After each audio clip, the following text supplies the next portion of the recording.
Hello and welcome to the Nicole Mason Show, the show where we bring high achieving women, trailblazing women, movers and shakers, women who will come to the platform to share their stories, strategies, trials, and triumphs. I am so excited today to have one of my dearest friends, an awesome and amazing woman of God, Evangelist Teraleen Campbell.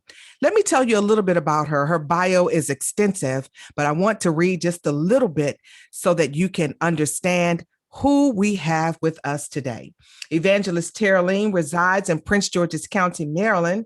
She is a graduate of Calvary Bible Institute with a certificate in Bible studies, studying subjects such as Old and New Testament survey, Bible doctrines, and leadership. She is a sought-after keynote speaker and workshop facilitator for events, conferences, retreats, and other events. Evangelist Campbell is also a certified coach. And I want to say that again, certified coach, one who knows the worth of prayer. She loves to intercede on behalf of the needs of God's people and serves as lead intercessor each month for the Sisters Prayer Call, which is sponsored by Sisters for Sisters Incorporated.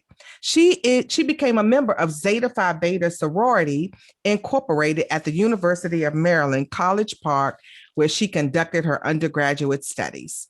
She serves Zeta on the international level as a member of the Interfaith Ecumenical Council and on the branding team. Her ministry extends to Zeta as she authored the sorority Centennial Prayer, facilitated the Global Day of Prayer, and co-authored the Faith of Our Founders devotional book. Listen, this sister is powerful. I want to bring her to the platform so that she can tell you a little bit more about who she is. Welcome, Evangelist Teraleen, to the Nicole Mason Show. Hello, hello, hello. Thank you, Dr. Nicole. It is a pleasure to be here and joining you on your show. Well, thank you so much. And I'm really excited for you to share with the listening audience today about some of the amazing and phenomenal work that you are doing as it relates to caregivers and helping caregivers. I read your book, and I want you to talk about that particular book so that people can go and get the book so that it can help them. And it's a really powerful resource. So tell us the name of the book that you wrote for caregivers. The book is called From Carefree to Caregiver. And it is a devotional book. That's one of the unique things. It's a devotional book.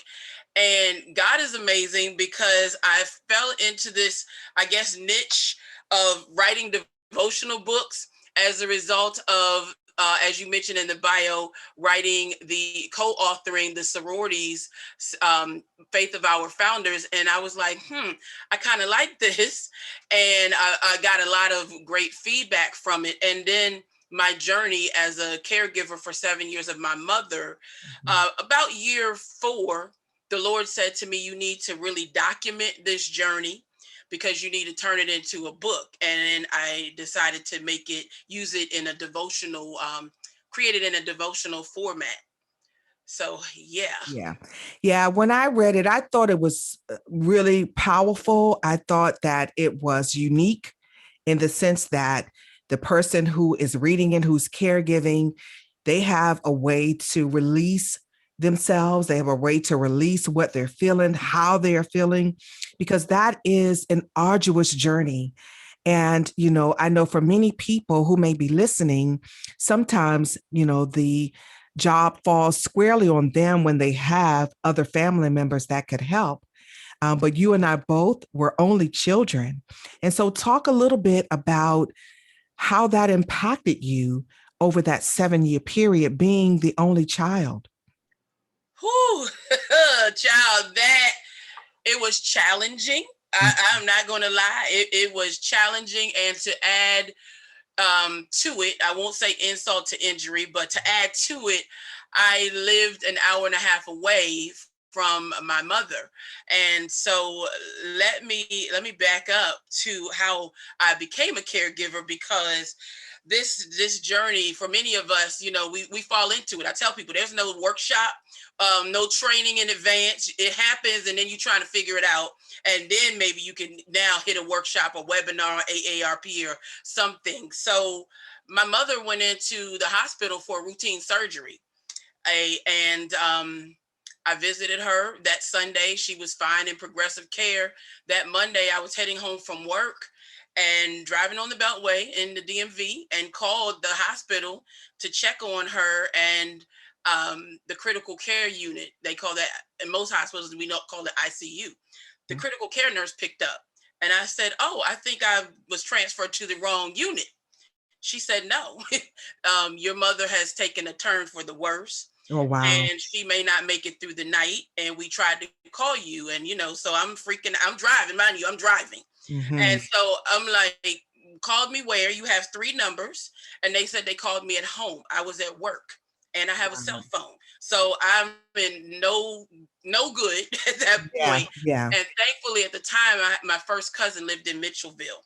And so I called him, and he got off work and drove me to Hagerstown that night. And that began the journey for Teraleen as a caregiver.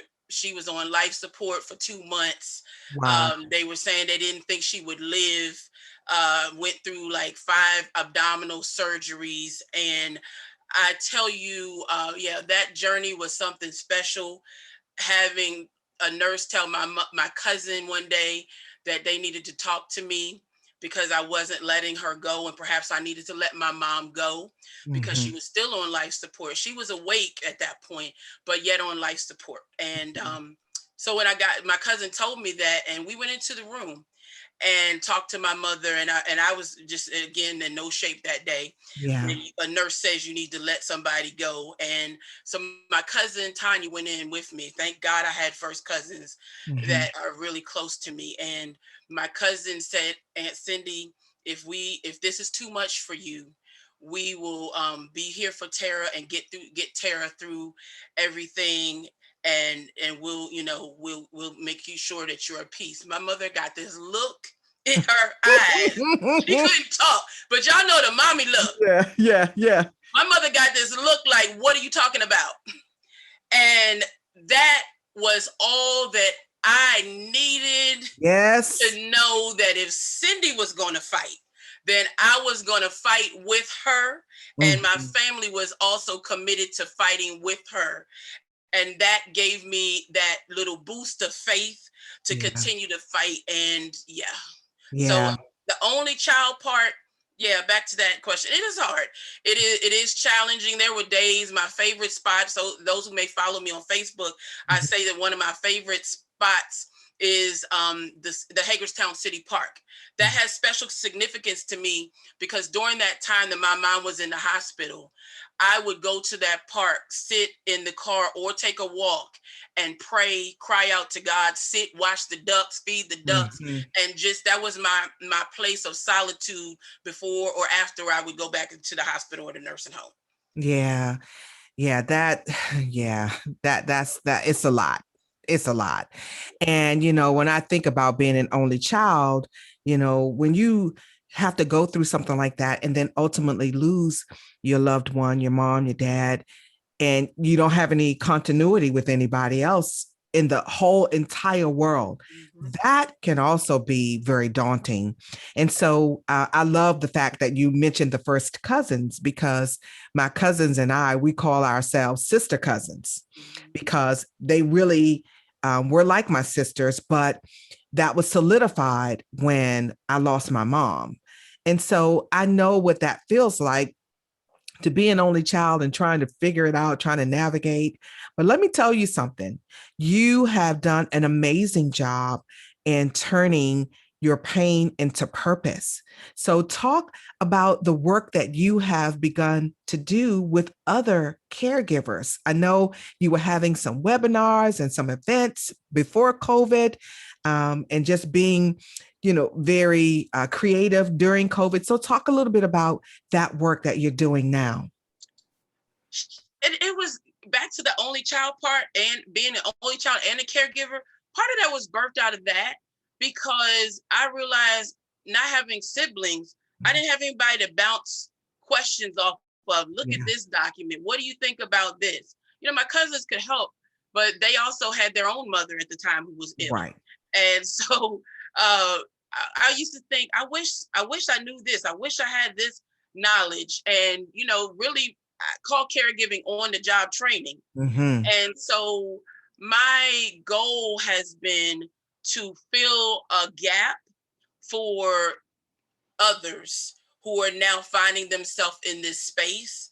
And what I also found was so many of us of color, who you hear that someone has a loved one living with them, or they're taking care of someone, but you don't really know what that involves. Yeah. Everybody's journey is unique. So what I do as a result of the book, honestly, a couple people said to me, I would like to connect with you. And so I've created this caregiving community, I called it, called Caregivers Connect, which is a Facebook group.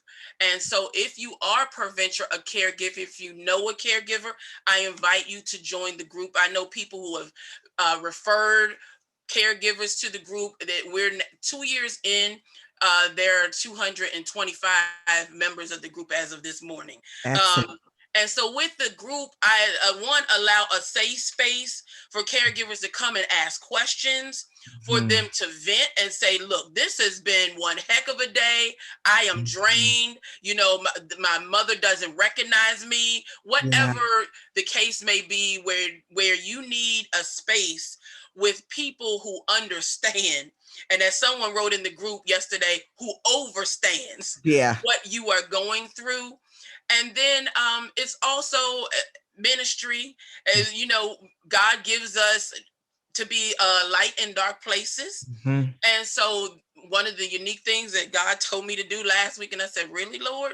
But this month I'm doing devotionals every morning in the group, specifically for the caregivers in the group. And we'll see what the Lord says after July. Yeah.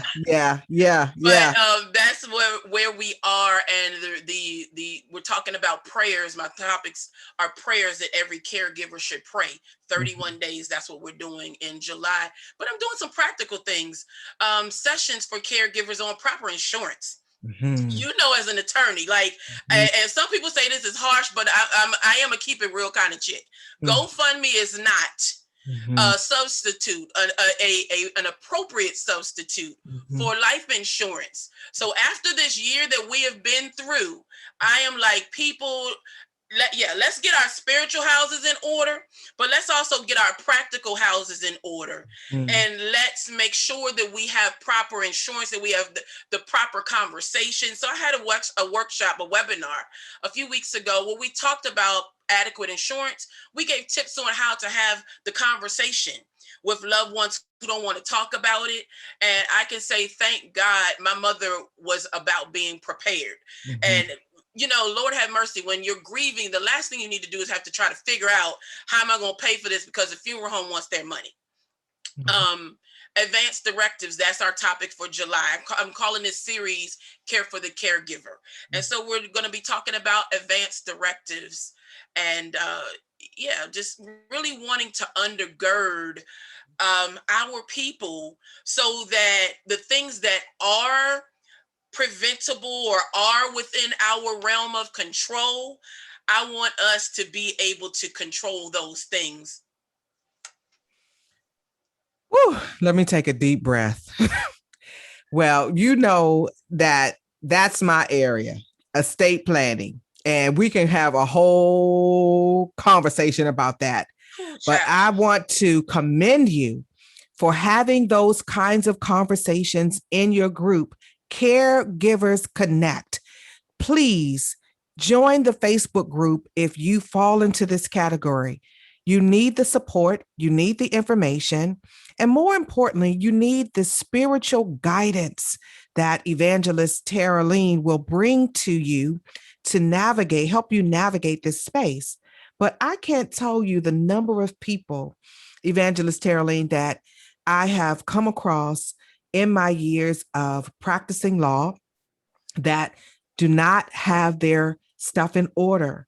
And to your point, and I agree wholeheartedly, it's already enough when you are going through that kind of situation. Then ultimately, your loved one passes away and you're grieving. And then you have to try to, quote, pass the hat. That's what the GoFundMe is. It is just really the equivalent of Yep. what we once knew or called pass the hat.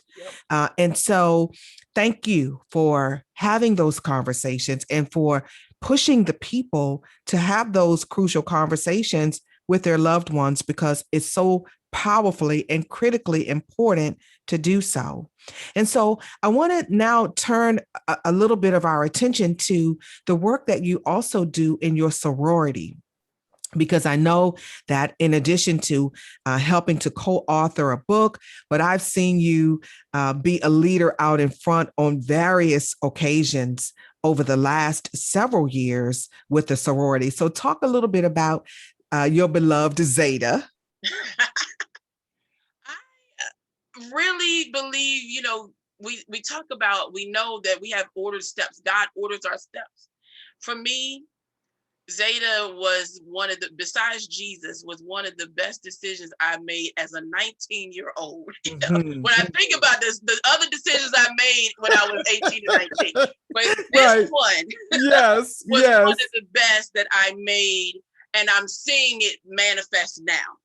And, who would have known at 19 that this girl from Western Maryland who chose just to join a sorority that, would be the vessel that God would use, for example, to write the centennial prayer that documented 100 years, or to facilitate for 5 years our global day of prayer that I was asked to do by our past international president. Or when we renovated our international headquarters, that international president, Dr. Wright, called me and said, I want you to lead the house blessing. And, so I'm in awe, and I give God the glory, and just how he uses me to reach, whether people agree or whatever thoughts are about being in a sorority, right. Sorority women need Jesus. That's what the Lord said to me. Like, they need Jesus too. They need to be reached. Yeah. There's a need for ministry, domestic violence, so many other issues. We got the same baggage as non-Greek women. We just have letters and colors. I don't care what they are. Yeah. And so with that in mind, the Lord has allowed me to go into some great places, connect with some great women, and then establish greater connections in the community. And so with Zeta, I can say this now for the first time on the Nicole Mason Show. My chapter, which is in Laurel, Maryland, started a nonprofit entity last year called the Distinguished Pearls Foundation.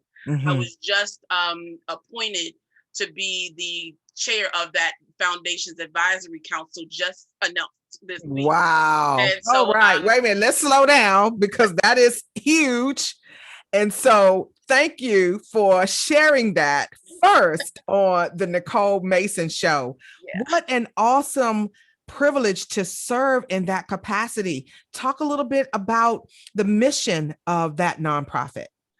The mission of the nonprofit is our nonprofit service arm for my chapter at Tau Delta Zeta. And the mission essentially is to impact the lives of the middle class women and girls in Prince George's County. We know that Prince George's County is known as the affluent, the largest affluent, most affluent, predominantly Black county in the country. But Prince George's County, we also know, has a great deal of disparities. And while there are many nonprofits who seek to assist those who are indigent and lower income, our foundation's mission is to also assist and support those who are women and girls who are middle class. Because what we found, particularly like with mental health issues, we have 3 mentoring groups of young girls in our chapter. And some of those girls are suicidal. Some of those girls have been fighting their parents, and particularly as it relates to COVID.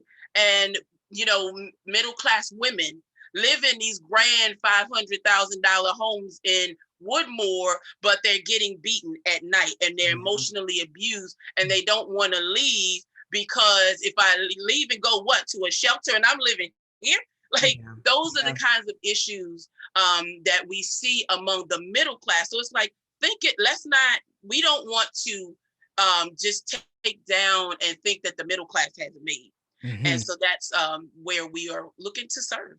Yeah, that's a powerful mission. And you know that we could spend so much time talking about the various things that are going on and really, how to help and assist. But the one thing that you and I both know is Jesus is the answer. And Absolutely. so we are grateful for the opportunity to serve. And I want you to talk about right there your intersection between ministry and marketplace and how you bring ministry into the marketplace and all these different capacities that you serve in. Ministry in the marketplace is something that I am still navigating through those waters. And I didn't know it had a title before until Mhm, like mhm. about 2 years ago. I just, Yeah, in my head, I'm just doing I just do what I do. yeah, yeah, And yeah. I'm ministering to people and I'm sharing with people. And as people have come to me and said, Teraleen, more people need to know about what you do. And so Hmm. now I've gotten, of course, become more intentional and serious about this ministry brand.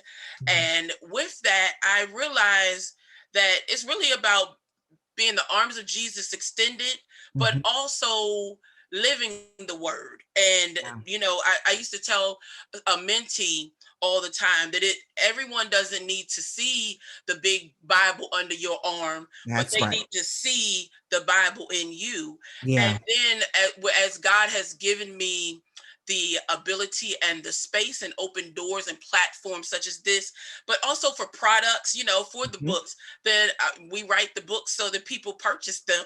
Hmm. Exactly. And so with that in mind, now there's the intersection of ministry and marketplace and just really doing what God has called us to do in the 21st century. Yeah.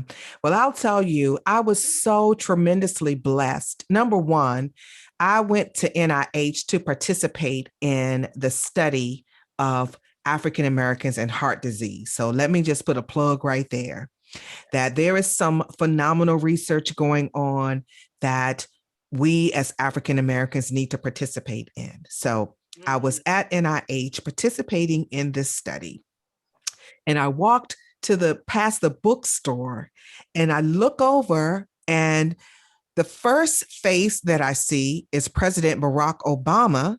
And then right next to his book, there was your book.